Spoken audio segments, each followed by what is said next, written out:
Gadchiroli police दलाकडून मॅरेथॉनचं आयोजन करण्यात आलंय। उपमुख्यमंत्री आणि गडचिरोली जिल्ह्याचे पालकमंत्री देवेंद्र फडणवीस आणि अन्न प्रशासन मंत्री धर्मराव बाबा अत्राम मॅरेथॉनमध्ये उपस्थित होते। फडणवीस यांनी या मॅरेथॉन स्पर्धेला हिरवा झेंडा दाखवला।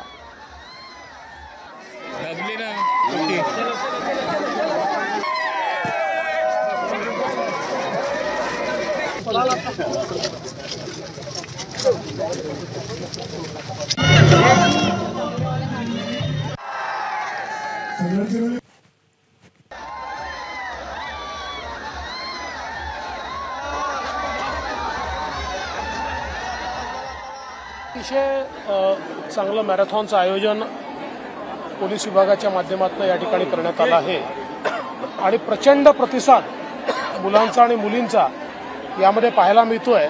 मला असं वाटतं की गडचिरोली यापुढे धावणारच आहे। हे स्पिरिट गडचिरोलीच्या युवांनी आज या मॅरेथॉनच्या माध्यमातून दाखवून दिलंय। गडचिरोलीला कोणी घाबरवू शकत नाही आणि गडचिरोलीला कोणी थांबवू शकत नाही, हा संदेश या मॅरेथॉनने या ठिकाणी दिलेला आहे। मी या सगळ्या तरुणाईचं अतिशय मनापासून अभिनंदन करतो।